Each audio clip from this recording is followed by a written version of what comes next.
Okay. Okay. All right. Well, hello, everyone. Thanks for being here. I know it's always funny when you are in person and we have one person online. Hopefully I've designed this so it will work for everyone. Today, as it said in the preview of the activity, we're going to do a hands-on watershed activity. And I was listening a bit to Deb's presentation. Whatever you like from hers, you might even find ways to integrate this activity with those kind of pieces or outdoor exploration. So hopefully we'll be able to explore that a bit together too. My name is Tiffany Windle. I'm a program coordinator with the Portland Metro STEM Partnership. I'm also an NGSS specialist. My background, I taught for a decade in the Hillsborough School District, and as a first, third, fifth, and sixth grade teacher, they moved me a lot. It was those years when they kept cutting people back and shifting us all over the building. So, and then I was a elementary science specialist in that district. So yeah, I put Ryan on here, but I know you know her. She's working with you. But I would like to know a little about each of you. If you could introduce yourself and either the grade you teach, and maybe reflect on your favorite hands-on activity from your learning experience, or maybe one that you do currently with your own students. I'd love to hear.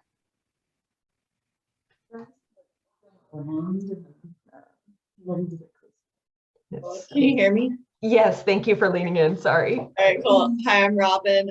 She, her. I'm a 7th grade science teacher. From my own learning experience in college, I got to go on this forestry class where we went out and got to like catch macroinvertebrates and measure trees, and it was just really hands-on, and I remember really loving that. Cool. Thanks for sharing, Robin.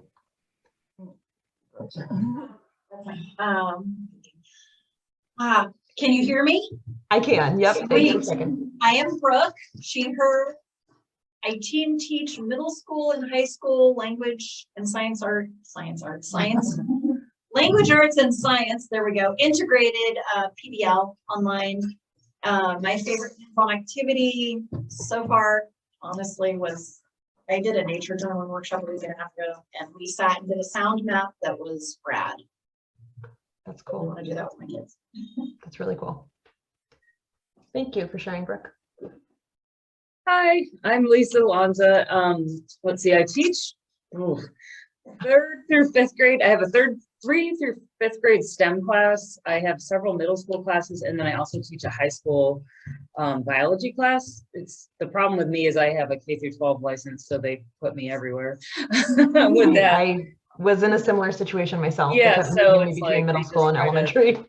All over the place. Probably my favorite would be taking middle school kids to Yellowstone. Oh, wow. That would be amazing.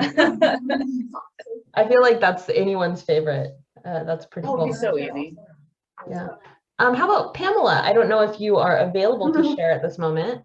I am.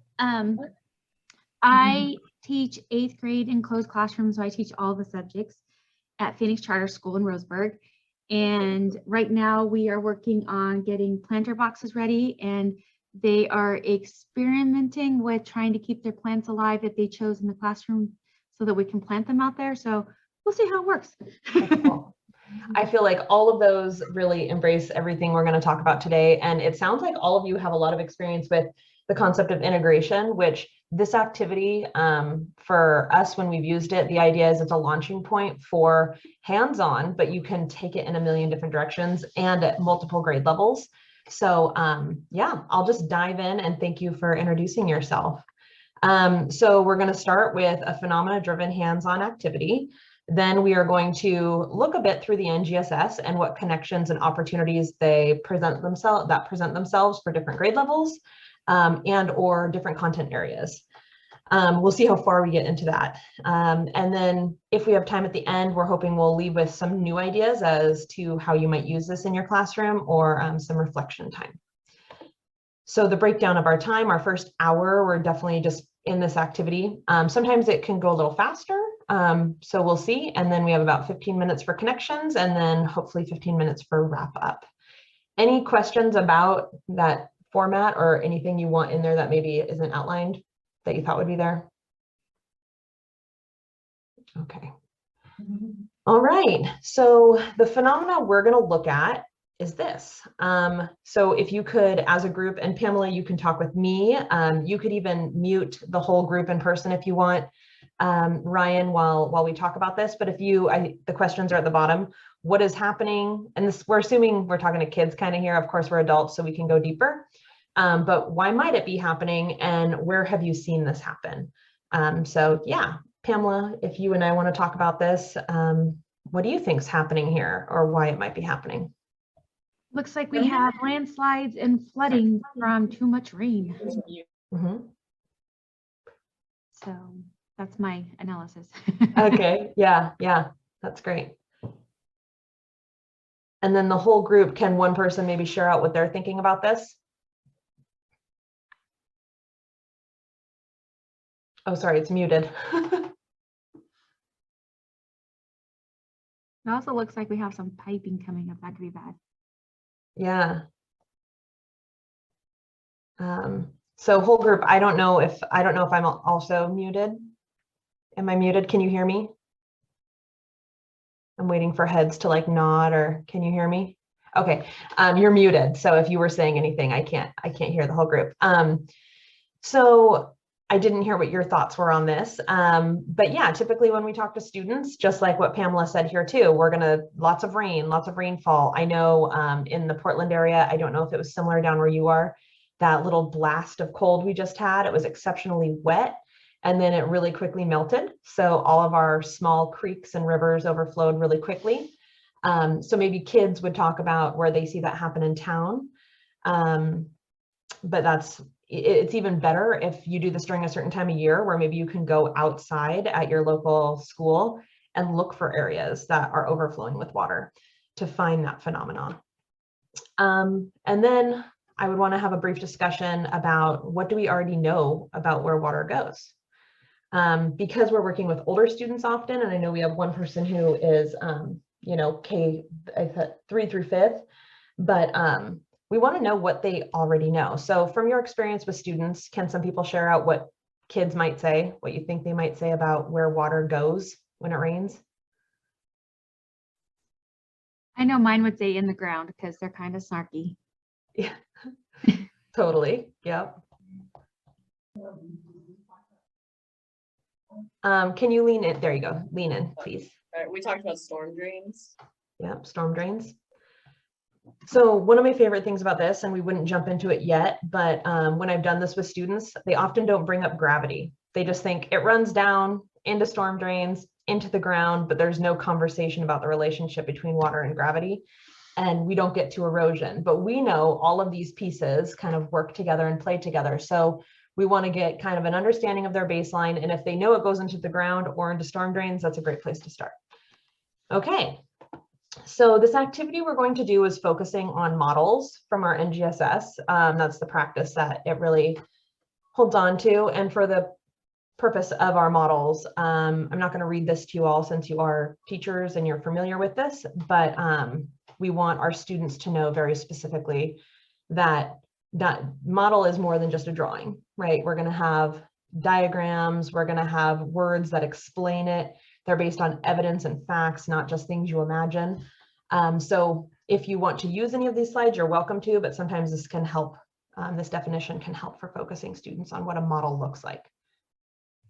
Okay, so what we're going to do, you're already in your group in person, and Pamela, you and I are going to work together online. So I'm going to first set up the group in person. There should be a whiteboard that you all have, and I want you to start and together, which is always hard, draw an initial model of where you think water goes in your watershed, where you are. Like, what does it look like? How are you going to do it? Are you going to do a sideways model? Are you going to do a topographical model? But come up with what you think a watershed might look like and include labels, arrows, and color. And then we're going to all come back together in about, I'd say, like 7 minutes and share what we came up with. Does that work for you guys? And you can mute me, mute yourself, and I'm going to work with Pamela and share the link with her. Just like wave at us or something, Okay. and then we'll know to come back. Sounds good. I'm trying to think, how could I get your attention? Or just turn me down, maybe? I don't know. I just don't want you to have to listen to us talk.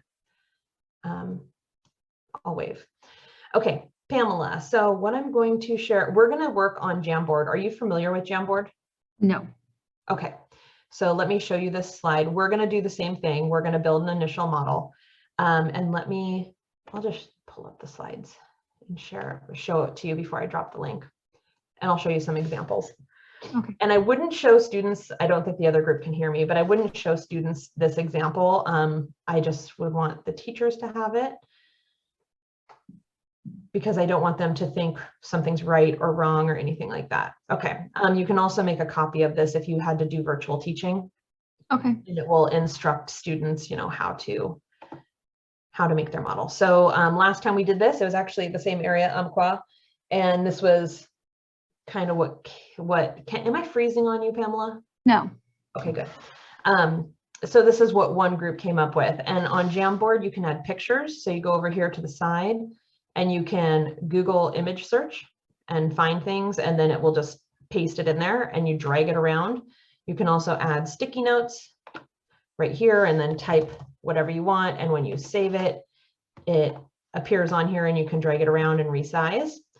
And then there's the ability to draw. So it's kind of like the old fashioned, was it like Microsoft Draw, but more advanced. So that's one example. And then another group, they actually took an entire map and pasted it down from Google search and then labeled what they thought it might look like. So I'm going to share this link with you in the chat so that you and I on the slide 4 can make our own.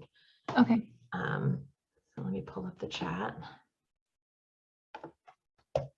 And we might not get as far. My experience with Jamboard is it does take a little bit to acclimate to it.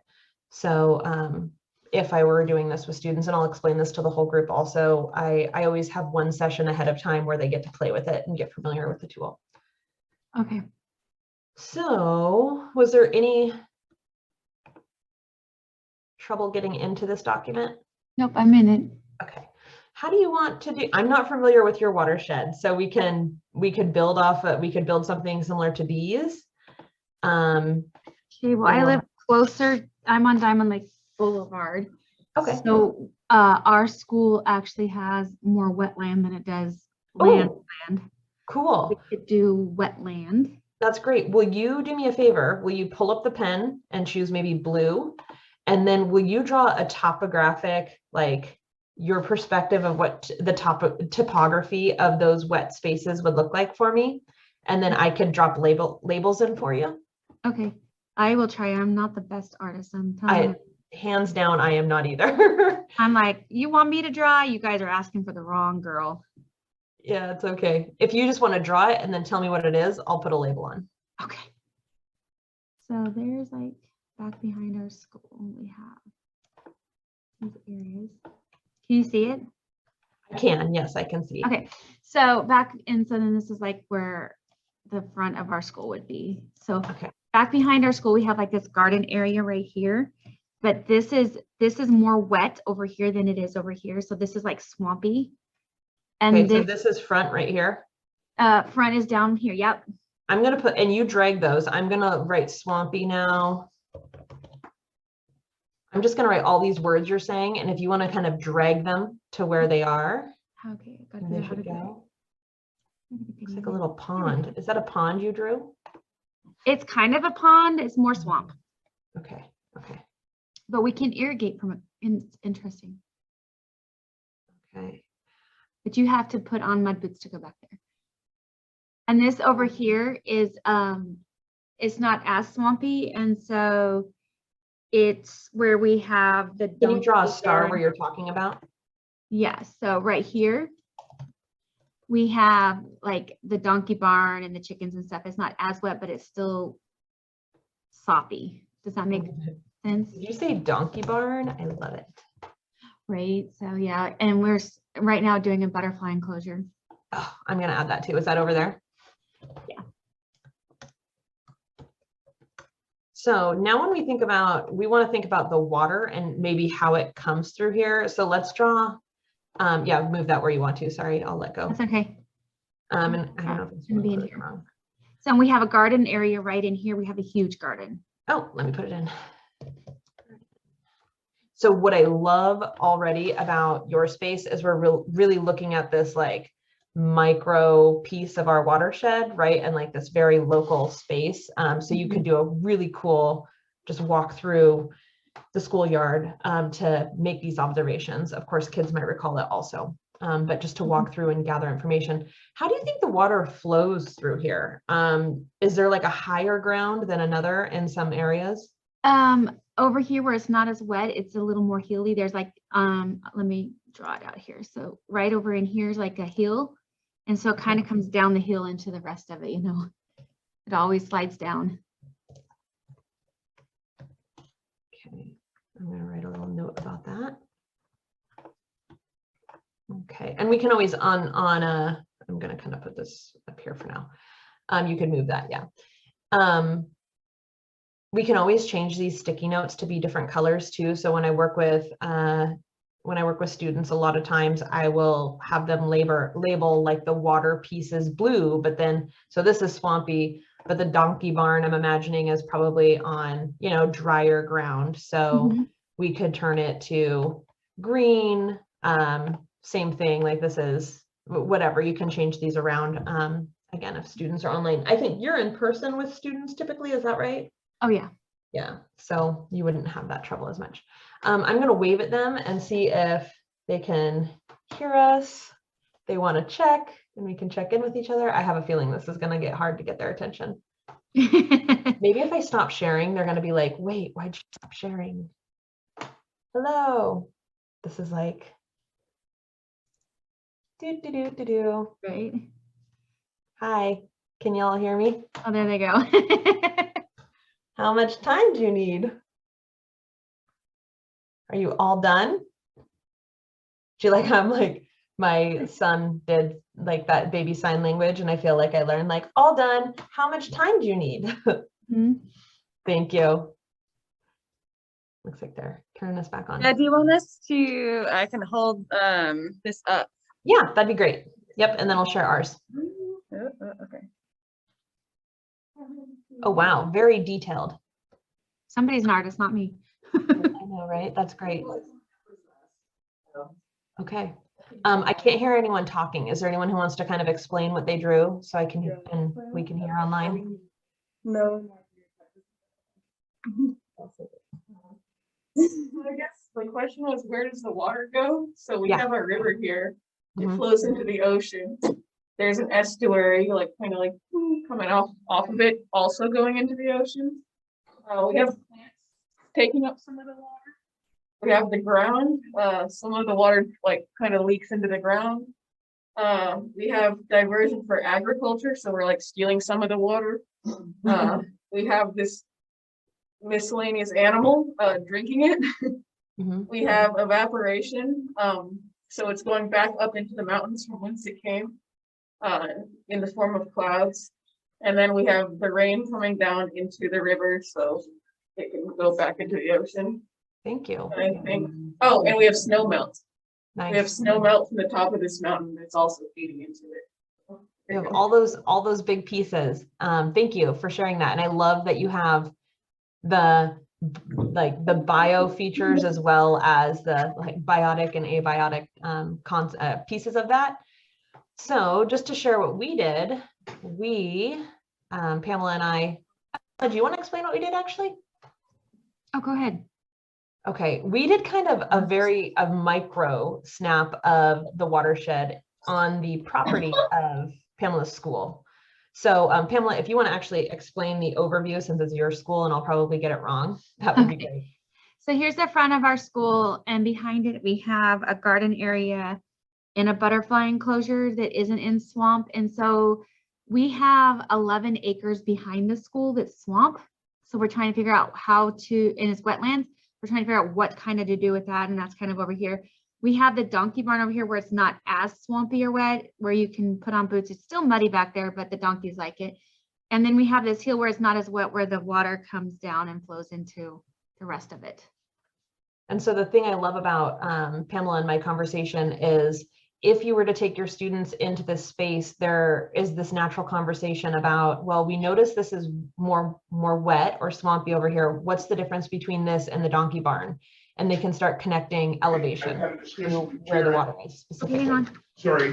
No problem, no problem. So these initial models, as we call them, always look very different from one another. I was sharing with Pamela, I know you're all in person, and I'm trying to remember who it was who said they're also online, but I wanted to show you, if you're familiar with Jamboard, some other examples other groups had made when they had more time. So one group, this is also Umpqua Valley, they, you know, drew their rivers and put in their fish and precipitation. They put some labels out there. Other groups, and they're working online all together on the same Jamboard. Another one put an overview of the map and then started laying over pieces. So it is, as you saw, the whiteboard in person is my favorite, but Jamboard is a tool that can allow you to make it happen online as well. So thank you for sharing that. I will start moving into the next section. So we have our initial model, and now we've talked to students ourselves about what a model is, and we can also make three-dimensional models. So we're going to do our activity, and I'm going to talk through the activity first, and then you can just get started as a group.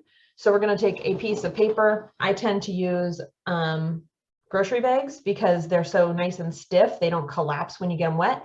And we're going to crumple it up into a ball, and then you pull it apart so that you create kind of this fake mountain range. And then you're going to find the high points. You can put an H there, but most important, you want to take a black pen or Sharpie and label the ridges, the high points, and trace it over.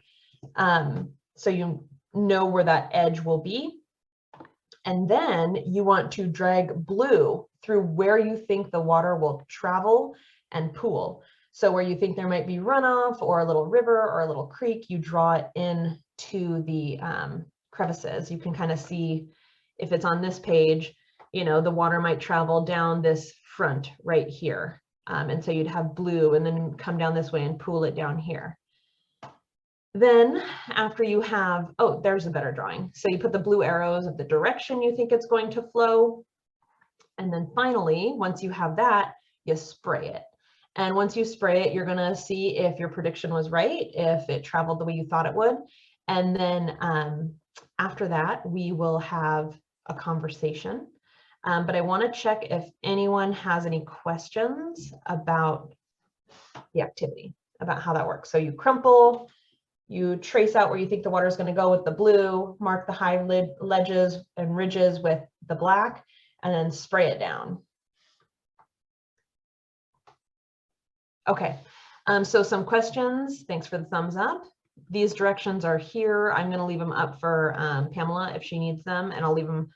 Actually, I'm going to put this because what I want you to talk about, I want you to talk about these questions while you're doing the activity. So, did the water pool where you predicted? Why?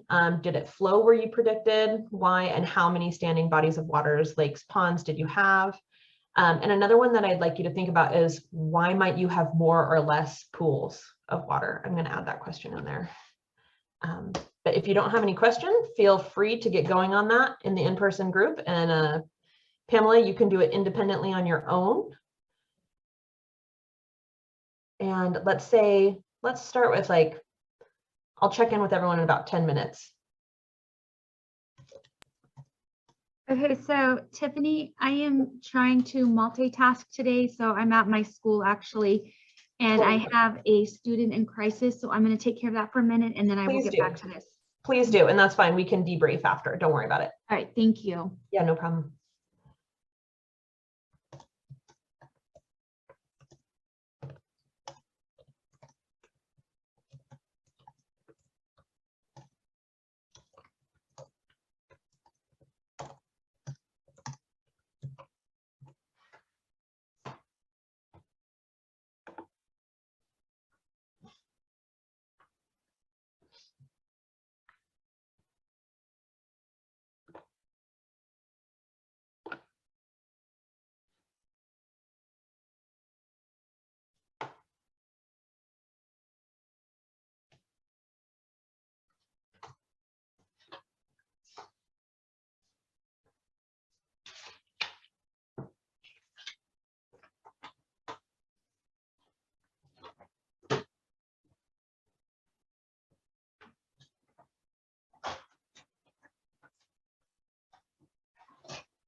Ryan, don't know if you can hear me, but you could probably let me listen to everyone if you can hear me, because Pamela had to go do something. So you could turn the mic on. It might just sound noisy, but who knows? That looks good.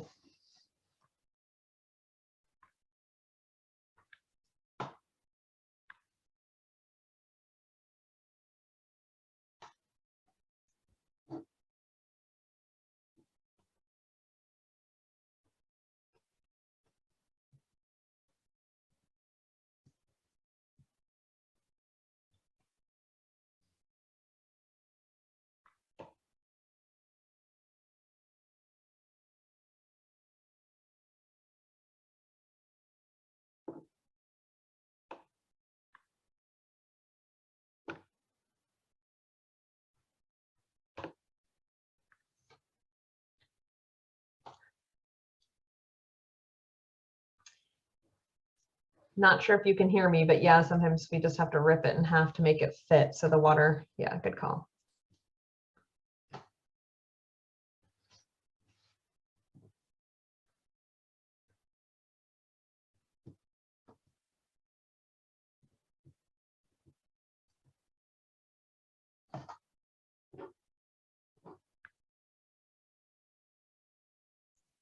All right, I'm back. Okay. Sorry about that. I know how hard that can be. Right. And so they kind of bursted in and I was like, oh, let me mute. They don't need to hear you. Yeah. No, I had, I'm sure as we all did when we were doing like CDL for all the kids, my son was home with me and I feel like he would always come busting in as I was like right on, which is not a crisis either. His were never actual crisis. They were just, They are to him. yeah, totally. So if you want to do the activity, what you'll do is, like I said, go ahead and crumple up that paper. Uh-huh. I don't think the group can hear me. You can see they're kind of struggling to fit it into the pan, and they can't hear me. So what I often do is cut the paper down much smaller so it will fit in, or I will even have our kids do it outside. If it's just such a pain and I have students, I'm like, we're going to go outside to spray it. So I have them design it and then they take it outside and spray it so we can just let it drip wherever. As a side note. Okay. So don't crumple it up first. I do. I crumple it up. If I'm going outside, I do have them crumple it up and like set it up as much of a flat. I have paper. Yeah. So I have mine in my thing. It's all crumpled and flat and fitting in. So we got that. Yep. And then you just do your, trace where you think the water is going to flow when you spray it. And then draw your pools and go ahead and spray it. And I'll put this one up again just so you can kind of see what. Okay. This one's so big that they made. Spray this. I get some water.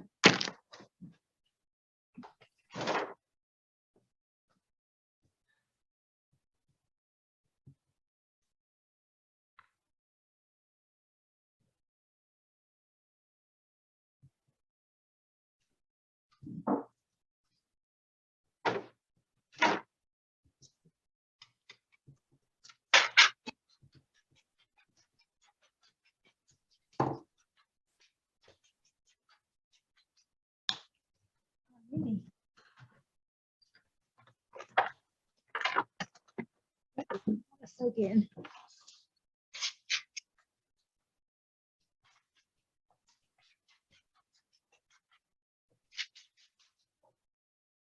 Alrighty, let's see what happens.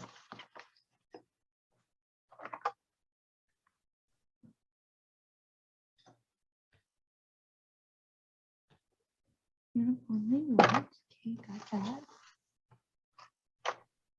And then you uncrinkle it.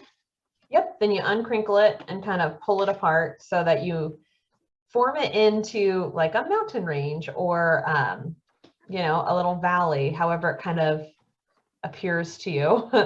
Okay. And if you want, I don't know if you can't turn your camera on, but you can always turn it on and kind of show me if you're worried that it's not right. I think I messed it up and I can try to turn my camera on. It wasn't working for me this morning, so I'm just like, I'm not messing with it. Let's see. Oh, I see you. There we go. So it kind of, Oh, yeah. Really? Yeah, yours got really heavily wet. I know my spray bottle started leaking everywhere and I'm like, oh no. Yeah. So, You're gonna hear a lot of noise because I'm tearing a piece of paper. Hold on real quick. okay. One thing,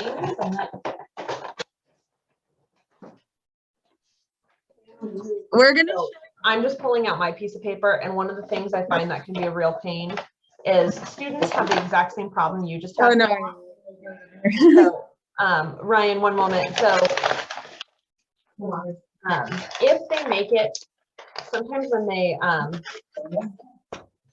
they pull it all out, it ends up being more flat, like this, and you have to encourage them to actually really crumple it extra to give it some kind of like some real mountainous aspects to it. So what you did wasn't wrong by any means. I think it ended up kind of flat on one side and like very ridged in one area. But Ryan, were you guys done? Were you all done with that? Yeah, I was just gonna show you what the different group. Yeah. Oh yeah, that's great.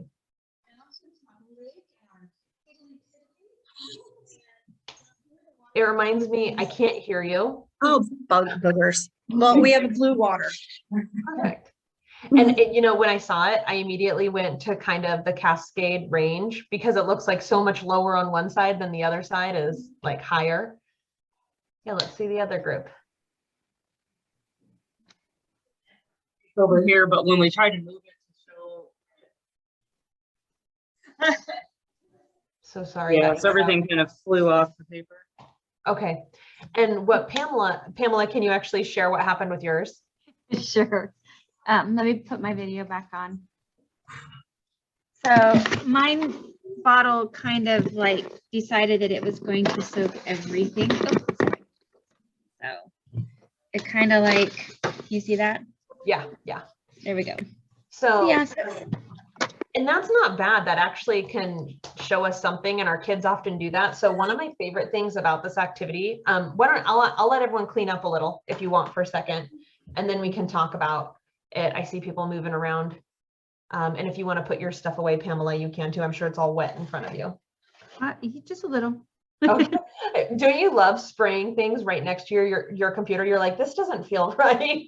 Right. I'm gonna just destroy this.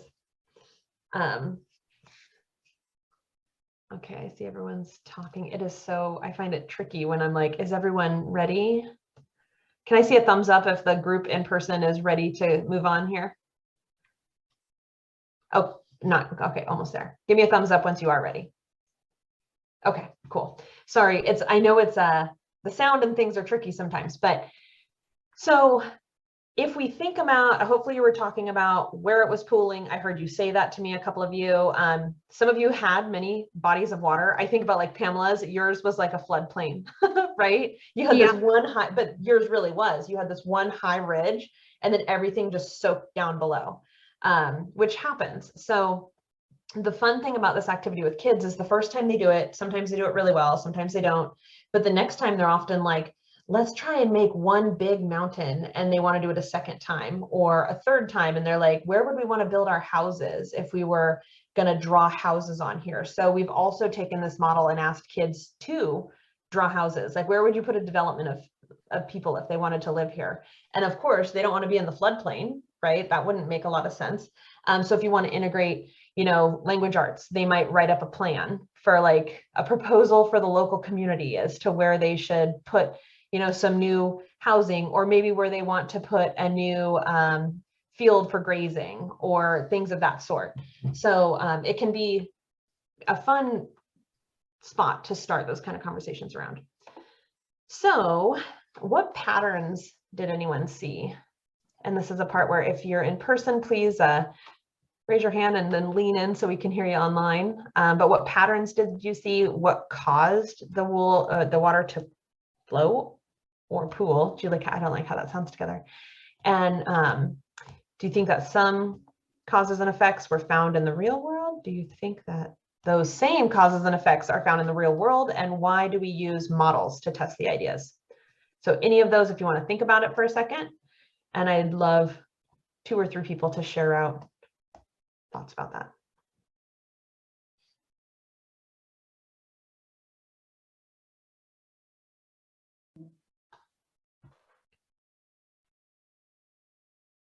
So we saw that the water cooled down at the low points, and that the high points didn't have any blue markings really by the end. And then I guess I've talked a lot with my kids about like the cross-cutting concepts of systems and models. So thinking about, you know, what's the like scientific practice of models and how they can help us with then looking at a real mountain range or something like that. Mm-hmm. Mm-hmm. I like that because that even brings in, we've also had conversations with groups around, could you use a different material to make a model that's similar to this? Like, could you use tin foil and then put certain, like a sponge and other items to kind of, what's the word I'm looking for? Like geo-engineer the space to be to flood less, right? Like if flooding is an issue in a community, could you come up with some kind of model design to limit or to redirect the water? So there are some fun engineering connections you could make starting with this model and then going in a new direction. Thank you. Who else has a thought?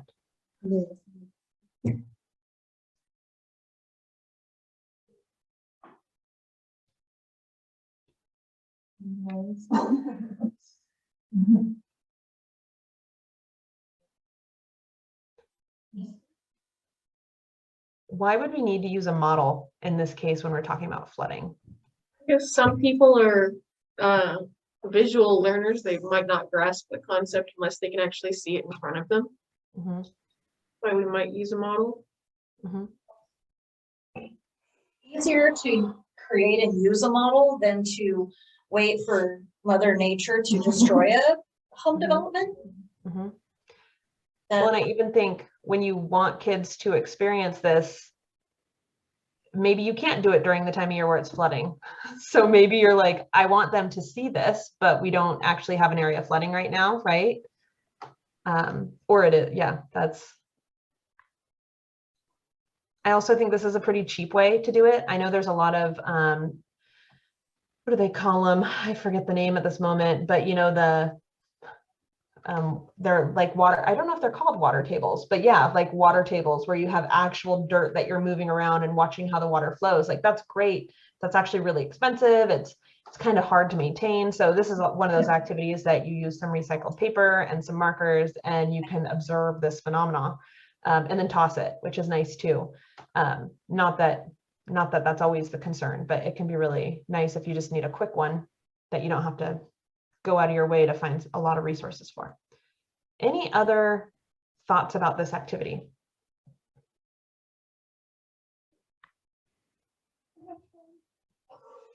I was thinking, so I did a lot of watershed modeling, and actually like we had like the parents collected funds at the school where I used to teach to get a watershed model, which was very helpful, but also expensive. Mm-hmm.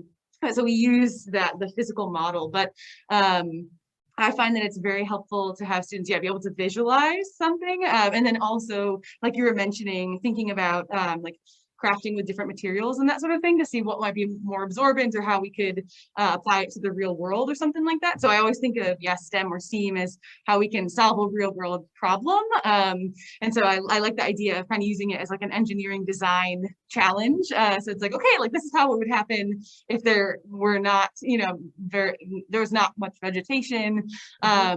So what could we do differently to modify the space or allow certain trees to grow or something and see what happens. Yeah. It's also a great opportunity so let's pretend your school is in this zone, right? That's always flooding. And you're like, wow, how can we stop it from flooding in our schoolyard? Or how can we stop, that road that leads into our school that always fills when it's flooding from that happening? And then you can reach out to a community partner that maybe they have a local nursery that has a ton of plants that you could actually say, you know what, we want to try and push this water back further on the property. What plants can we plant to try to, engineer this space?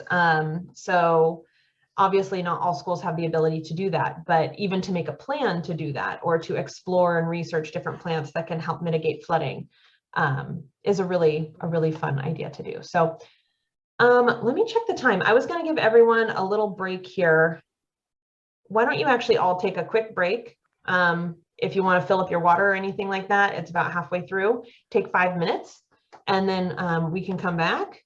I know you're just doing that activity, but yeah, fill your water bottles, go take a quick break. And why don't we come back at 10:47-ish, if that's okay. Thanks.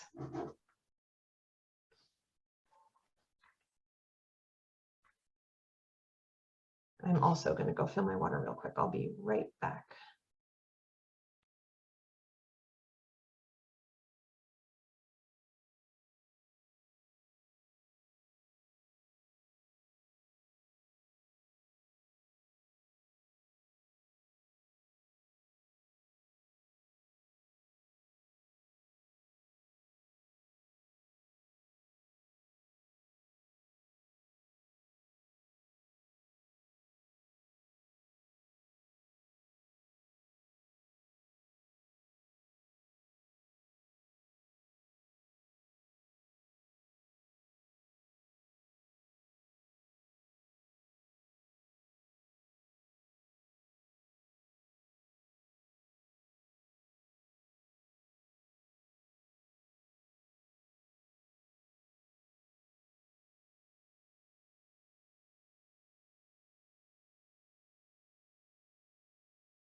So it looks like most everyone's back in person.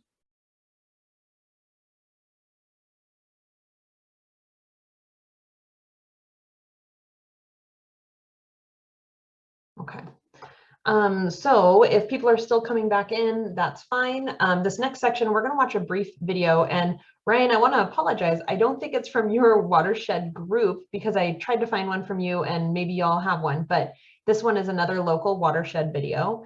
And the reason I have this one is we've talked a bit about how plants and animals interact with our watershed. And I know our models had representations of that also.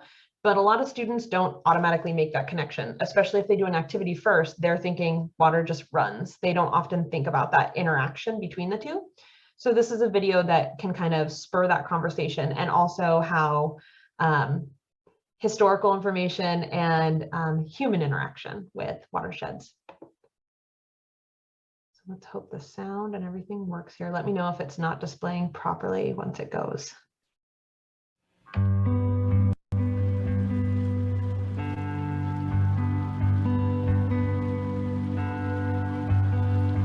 Both sides of my family go back a long ways in the Sayisla Basin.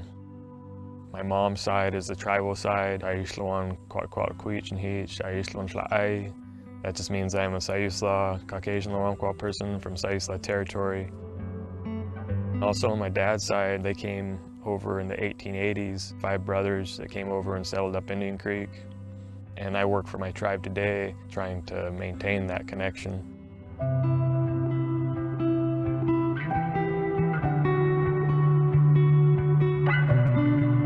So this lake in particular, being Takanich, had a village site that is dated to be about 8,000 years old.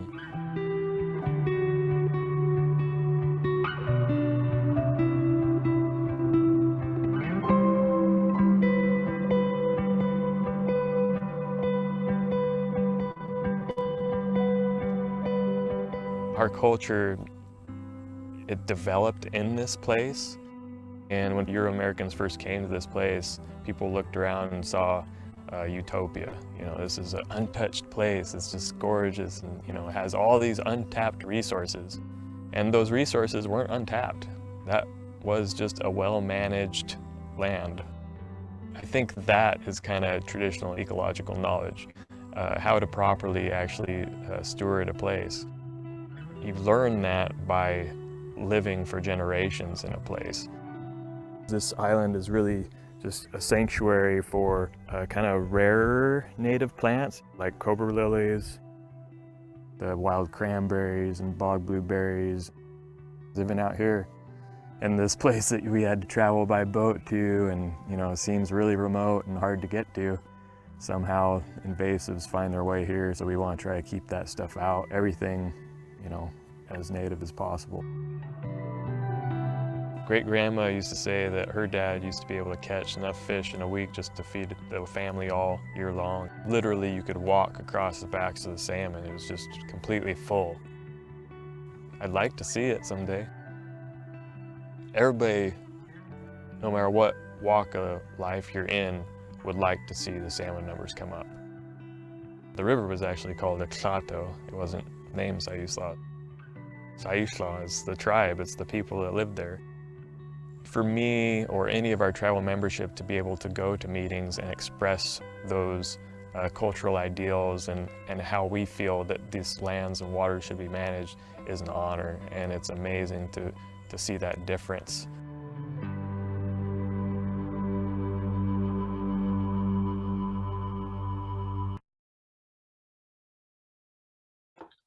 So now I'm shuffling my pages around. Sometimes when I have my camera on and my mic and all these things, they slow down. So I'm sure we all remember that from CDL. So again, that video is an opportunity to also have students kind of reflect on what plants are in our watershed, what plants should be here, what plants are invasive, what do they do to our watershed. That's another opportunity. Again, all these don't have to be used together, but when you see, you know, any of these tools might lend themselves to the curriculum you already have or some activities you already have. Before I jump to the next slide, some of you are maybe familiar with the idea, we call it ABC and ABV, which is activity before concept and activity before vocabulary. So far this morning, we haven't jumped into what is a watershed. Here's a video that's going to explain what a watershed specifically is. We explored what you already know. We built something to kind of build our own schema around. And so now we watched a video about what it looks like, maybe if you haven't gone into the deep parts of a watershed. And so now would be a great time to get into concepts with kids. So after they've had this hands-on opportunity, maybe you introduce a more formal model. And this looks a lot like some of yours, right? That it's similar to the watershed, but it has way more details in it and multiple ways that water enters the system. But sorry, that just is frozen. Can you all hear me? Okay, okay.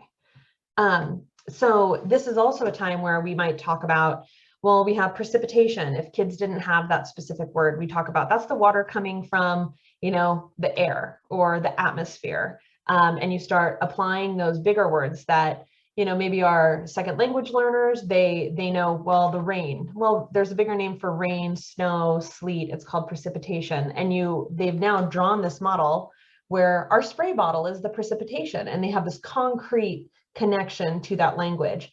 So it's, again, a great time to introduce that specific vocabulary and link it back to the activities they've done. So precipitation would be the water bottle. The watershed boundary is the black line we drew, perhaps, right? Maybe you're cutting it down to a specific area. You might have the headwaters. That's where your blue drawing started. Down here in this model, they don't have, a lake, but maybe you would introduce, specific bodies of water and things like that. And then you might also have a video or a speaker, maybe someone like Ryan, come in and talk more directly about the intricacies of watersheds in the local area.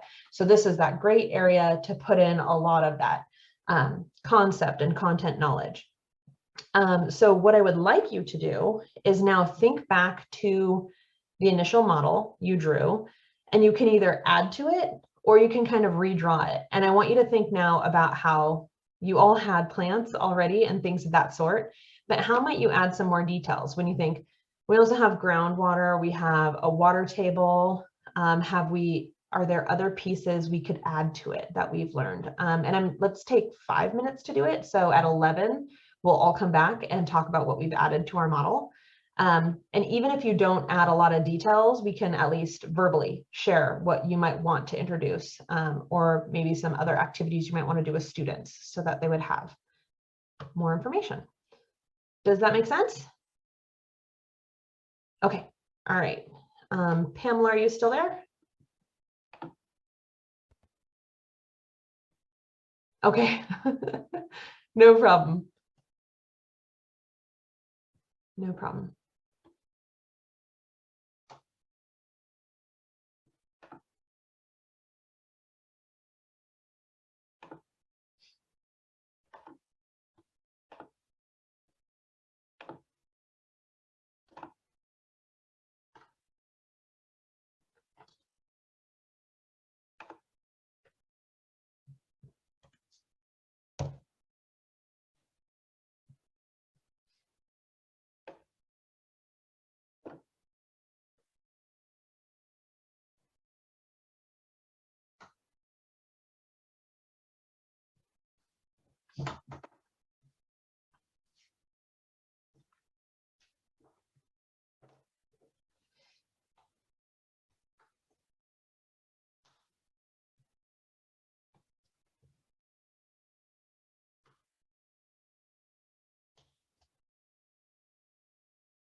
Not sure if you can all hear me, but one of the things we also talk about sometimes adding to a model is the concept of gravity.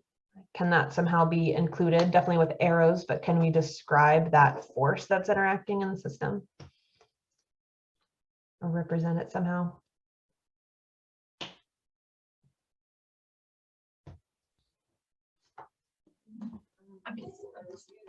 Yeah.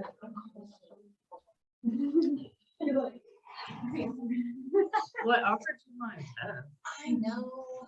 Like, I know there's a closet full I of have sleeping a- bags. I have a in my car. And I'm in I know.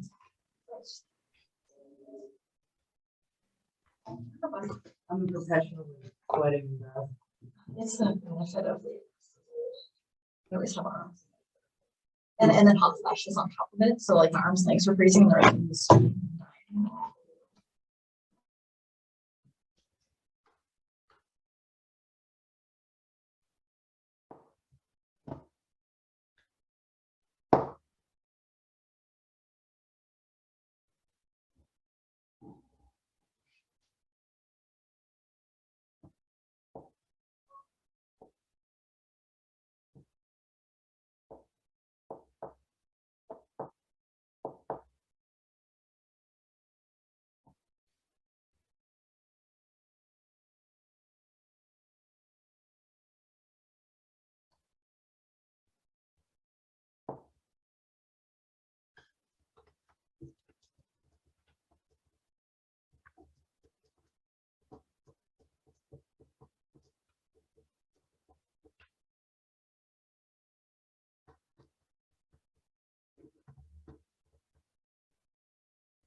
So if you are wrapping up on your edits already, go ahead and give me a thumbs up because I know Pamela is at lunch duty. Okay, cool. Go ahead and turn the sound on then.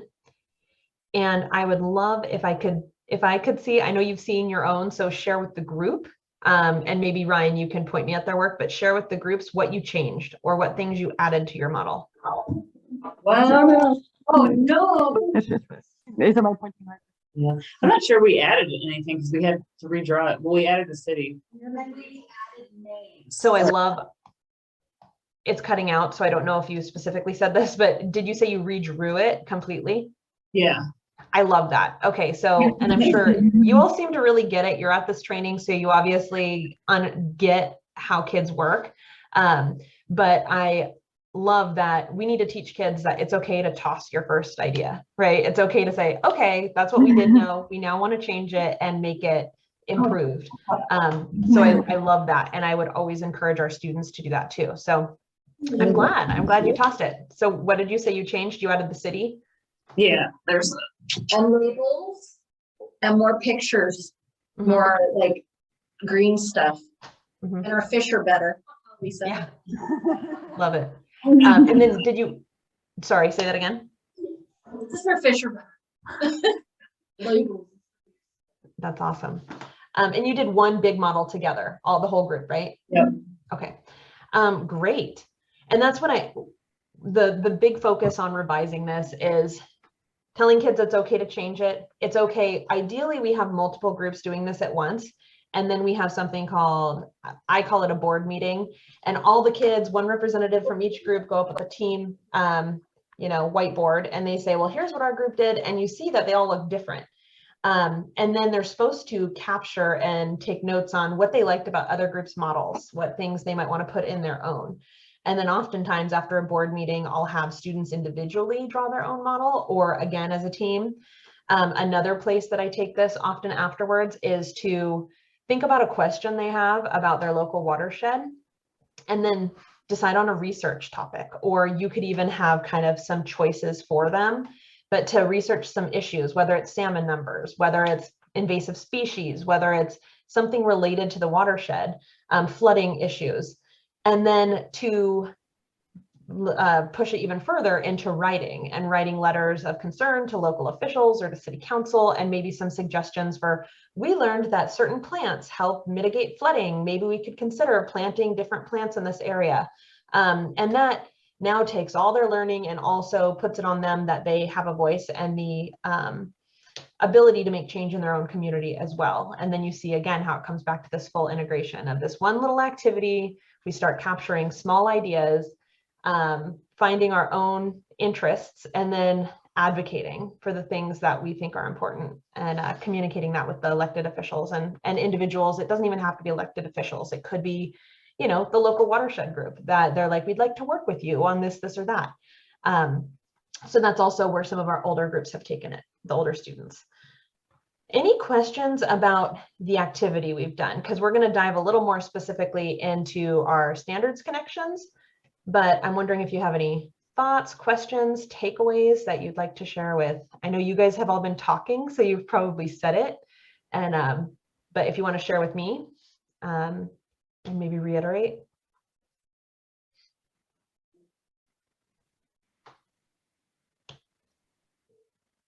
Does the, oh, I was gonna have, does the ridge line have to be Sharpie and so like it doesn't run down? Is that the main? Yeah, ballpoint black pens work also, or anything oil-based. So if it's oil-based or Sharpie, it can work.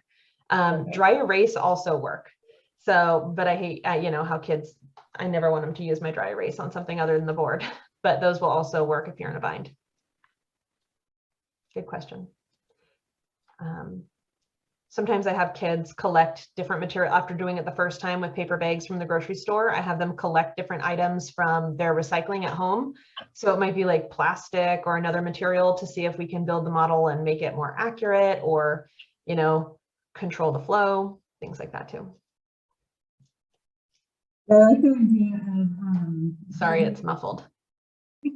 I like the idea of building a model to make it look like either the school ground or the community or a certain type of area. Like I did like topographic maps also with my students, and we did different types of activities. So it'd be neat to kind of pair that with a lesson on topographic maps, and thinking about elevation and how we measure that. Yeah, that's a great, another way to, I don't think anyone teaches all the way down to second grade, but I want to say in second and fourth grade, there's the concepts of, in social studies, the concepts of like mapping and the different types of, and bodies of water and landforms. So it's a nice way to integrate those concepts as well if you have to, by looking at your other standards. So thanks for bringing that one up. That's really great.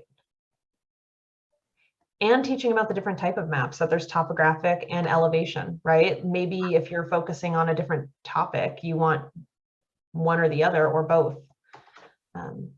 Yeah. Okay, well, if you have any other questions, we can come back to it at the end also. But the next part, you'll probably see this naturally lending itself to things you already know. But up here in the Portland Metro STEM Partnership, and I think a lot of other places, we really focus on trying to lead with anchoring phenomenons. Ours was flooding. The idea of phenomena is going to be something that kids see or they have experienced, and that no matter their walk in life, it's no different from one another, or they can firsthand experience it, so that it's not, you know, it's always wonderful to have videos of gigantic volcanoes erupting that are very explosive with red lava in Hawaii, and it's beautiful and it's nice to have those pieces, but try to also find something local that they can absorb about that. Of course, we have, you know, up here, we're lucky we can see Mount St. Helens, but I'm sure there's other things nearby that everyone could use in their own community to get to the explosive volcano, but something more local in their backyard, so to say, that they could experience firsthand. So an example of that would be some natural ones that happen in these areas. On the coast, we have, you know, the sea pickle invasion, and kids who are on the coast were like, what is this all about? And so it was a one-time thing, but it had connections and a lot of ways to access learning for students. Another one, this is a picture of one of my coworkers' daughters. They go mushroom hunting, and I don't remember what kind of mushroom this is, but apparently it smells wonderful. And the specific phenomena is that this one mushroom smells great, but all the others don't necessarily smell so good. And so why does this one smell great? What time of year does it come out? Is there a certain condition or weather condition that needs to exist for it, or weather patterns, climate, etc.? So again, this natural thing that occurs, what is it in our science standards that we can say, okay, I can group these around this experience and make it work for kids. So if we jump into our NGSS structure, we have our 3 dimensions. We have our science and engineering practices, disciplinary core ideas, and cross-cutting concepts, which are all little pieces tied in together for the performance expectation. And it's always so complicated, or it looks so complicated at first glance when you look at it as a whole. But when we think about what we were doing today, develop a model to describe the cycling of water through Earth's systems, driven by energy from the sun and force of gravity. What's really cool about this is we can start seeing how we have made progress on this standard, or other places we could take it in to fill in the gaps. So if we look at our practice, we were developing and using models. We got deep into that, right? We did 2-dimensional models, we did 3-dimensional models. We could also, if we think about researching, we probably would have explored looking at different models. So we've definitely started down that road. When we think about the disciplinary core idea, we're talking about cycling of water. Your models are capturing that.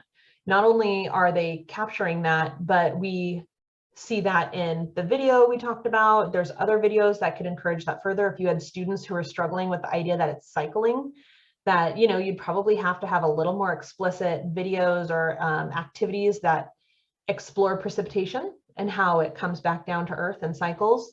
But we're definitely on our way in that aspect. And then finally, the one part that we probably didn't get into as much, and that's why I kept saying, let's bring up gravity, is the interaction of the sun and gravity. And the sun is the driving force. So in models, I don't actually know, I don't think yours had it, and I know ours didn't, but the sun is driving the water cycle. And kids forget that. And that's the huge piece of the standard that people often forget, where it's like, yeah, I know the water cycle, it goes like this, but then thinking that the energy for this entire system is the sun. And that's what causes the cycle, that cycle of energy and matter. So when you think about that standard, you can also make these a lot easier. This is for middle school, but you can take this down, and there's one in 5th grade that talks about the interactions of multiple spheres. So we're talking about the biosphere, the geosphere, the atmosphere, and students need to know how 2 of those at least interact with each other. So you can use the watershed to explore that.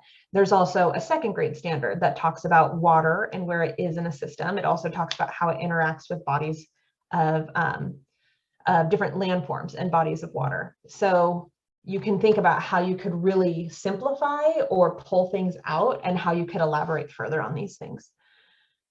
So there it is as a whole again. When it looks like there's so much, we really have actually done a lot of this, and you would only need to add a little bit more experiences to really pull out the disciplinary core idea and to really pull out that cross-cutting concept. I'm going to pause there, and I'd love to leave room for kind of discussion around this. Either A, things that you've done with this standard, how you think it could work with students, or, you know, any other thoughts that you have. I'll leave it up actually, because I want to be able to refer to it if you want.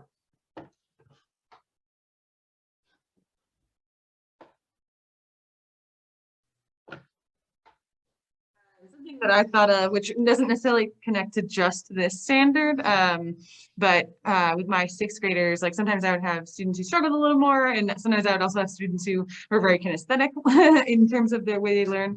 And so I would, as part of learning about like the water cycle or the hydrologic cycle, in addition to teaching them about watersheds, I would sometimes have them act out the water cycle and also the rock cycle, but like different cycles. So we would move through around the room and act out different parts and do different activities or say different things and have different motions that we would do. That is that's one of my favorite activities I've seen done with wadded up paper. And so the paper is the water in the system, and then someone has to be like the sun, and they pass this around, right? Like the kids are just kind of passing it, and like, where is it being? Someone's a plant, so they keep the water, right, for a while. And it's a funny little activity that, yeah, my kinesthetic learners really liked it too. Thank you for sharing that one.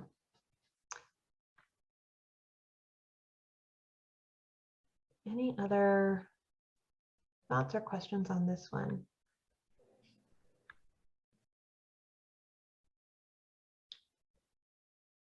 I think the one thing too, in the clarification statement, when we think about emphasizing the way water changes its state as it moves through multiple pathways of the hydrologic cycle, you all captured that in your model, right? You had snow melt, you had all these different ways that this happened. And I've seen a lot of fun activities with kids on that too, if you wanted to give them more hands-on experience, whether it's, you know, exploring how different types of frozen materials, so some had like crushed ice, other ones had like slushy, people had ice cubes, to see like, how did it melt? How quickly did it turn into water? And then, you know, how well can I create precipitation in a cup with, you know, the cellophane on top? If I put it in a cold environment or a warm environment, does it make a difference? Just to kind of explore how that happens without knowing the specific, you know, physical science equations and relationships with that. But those are also some good activities. In our PBL class, working with middle and high school kids, but we definitely had to address the watershed because we did a project on plastic and the kids had to come up with a way to reduce the amount of plastic in our ocean. And so a lot of our kids actually went out and explored their watersheds. So we had kids do maps of their water. That was one of their assignments, was to map the watershed where they live, and then all the way to the ocean, because kids in that don't necessarily go to the beach daily. So like we got that part of the process. We didn't get into, you know, all of the other bits because they were more focused on the engineering process for, I don't know, they came up with devices and all kinds of things. So I wish I could tell you one thing, but they all did something different. Yeah, and one thing that's I don't have on this snip, and I should actually probably add it, it's just so hard when I'm virtual because I never know if the font will be big enough. At the very bottom, you know, there's all those standards and the other performance expectations that you can build on in these. And I feel like the science and engineering, the engineering practice ones, what's the actual abbreviation for them? ETS, the engineering technology sciences one, could really lend itself to this watershed conversation, right? And that's why I think a lot of times it's totally fine to focus on one of the PEs or another standard that really you want to draw on for that too. And I typically bundle them all together, right? So it's like I might have this one and 3 other ones that I'm kind of focusing on at the same time that work really well together. So I think that's great. It's just a little different with PBL because we can design the overarching idea and the driving question, but because student voice and choice is such an elemental piece to it, the kids go all kinds of directions. I mean, we had kids designing things that would catch all the plastic in their river through town. And they created prototypes, but we didn't talk about the sun and we didn't talk about the water cycle. You know? Right. So, but you know, it's always interesting. It's like we are only guaranteed the standard to hit the standards that we for sure plop in there. Like we are doing this activity, but then where the kids go is. Yeah, and I feel like even if there really are too many standards to fully address at any given year, right? I feel like whether it's COVID, whether it's snow days, whether it's testing, anything, I feel like it's really hard to make sure you get all of those in there. So I think if you're touching on any piece of them, it's, you know, it's not a full check off, obviously, but at the same time, that happens in reading, it happens in writing, it happens in math, where you're like, I didn't specifically go over that. And that just doesn't happen in reality in the classroom. So I think that that's also, give yourself a break on that, because it's pretty great that they're really engaging in real world problems and coming up with solutions for that. And I think, I'm sure you all agree, but if kids love learning, that's really all that matters, right? Because now they know how to learn and they can go out and continue learning on their own about things they're interested in and some things that maybe they didn't even know they're interested in. So I think I applaud you for just going in that direction. I was just gonna add to, I don't remember the name of it, but there's a thing where you can track a drop of water and see like wherever it lands, and then see where it ends up. So you follow that drop of water like to the ocean or to a stream or something. I don't remember what it's called, but I heard of it recently and it seems really neat and a good simulation that teachers and students could use in the classroom. Yeah, I'm writing that down. That sounds fun.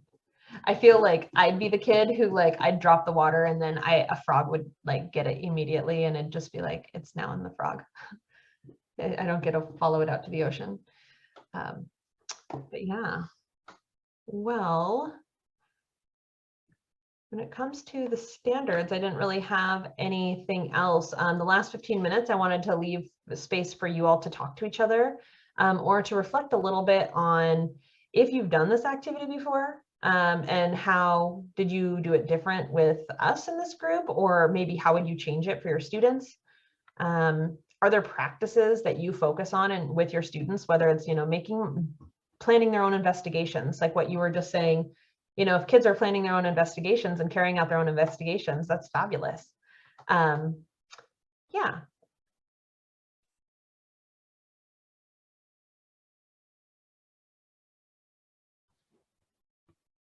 Some chat going. Oh, hi, Pamela. Yeah, we're just kind of talking, Pamela, I don't know if you heard that, we're just recapping, reflecting on the activity, if you've done something like it before, how it might have been different this time, what you might change in the earlier future. when I was on here, I was like, not moving. I actually redid mine because my first one was a failure. So my second one turned out pretty good. Oh, good.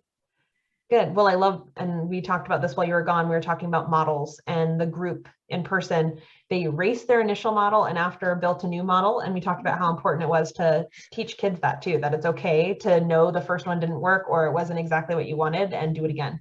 It's a great habit of a learner to create. Mhm. I've done this activity before. I did it online, but I think the Douglas County students or the Umpqua Valley Steam Hub. Anyways, we used just like a tub and then white paper. But I mean, I don't know. It just seemed like the paper wasn't as durable, but it was easier to fit it in the Pan. It was the paper we kept messing up because we kept trying to get it in the pan and then it really wasn't where the ridges were anymore. So, Yeah. And I think the big trick is cutting that piece down small enough. Yeah. Right? For sure. I wouldn't be surprised, Pamela, if that was part of the problem you had too, where it was just, you had to manipulate it so much Yeah. that it kind of gets lazy. Mhm.